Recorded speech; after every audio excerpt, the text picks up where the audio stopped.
ในขณะเดียวกันคุณผู้ชมฮะพูดถึงเรื่องแก๊ง call center นะฮะเอาอย่างนี้ฮะคุณผู้ชมฮะเอาประเด็นนี้ก่อนคุณผู้ชมจำได้ใช่ไหมฮะว่าสื่อเกาหลีใต้มีการนำเสนอประเด็นที่มีนักศึกษาของเกาหลีใต้เนี่ยถูกหลอกให้ไปทำงานที่กัมพูชาครับแล้วสุดท้ายกลายเป็นว่าเธอกลายเป็นศพฮะโดนซ้อมทรมานจนเสียชีวิตนะฮะโดนซ้อมทรมานจนเสียชีวิตแล้วก็กลายเป็นว่าทางเกาหลีใต้เองก็ทราบข่าวนี้พยายามเร่งจี้ให้เกิดการตรวจสอบให้ได้ครับภายในเขมรภายในกัมพูชาแต่ปรากฏฝั่งกัมพูชาก็ยึกยักไปมาจนกลายเป็นเรื่องใหญ่ที่เกาหลีใต้นะฮะถึงขั้นสื่อเกาหลีใต้ก็มีการนำเสนอกันแล้วนี่ก็คือภาพส่วนหนึ่งฮะแรงงานเขมรแรงงานกัมพูชาซึ่งอยู่เกาหลีใต้เขาลงคลิปในโซเชียลมีเดียหลังจากติดตามข่าวนี้ที่เกาหลีใต้คุณผู้ชมฮะ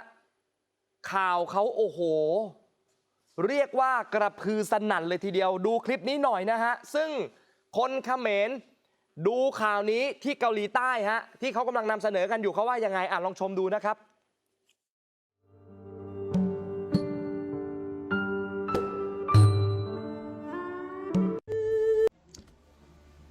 11 ខេត្តនិងក្រុងនេះដែលក្រសួងការបរទេសរបស់កូរ៉េ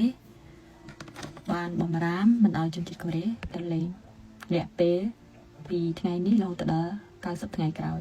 ខេត្តទី1គឺឧត្តរមានជ័យខេត្តទី2គឺព្រៃវែងខេត្តទី3គឺបន្ទាយមានជ័យខេត្តទី4គឺព្រៃលិន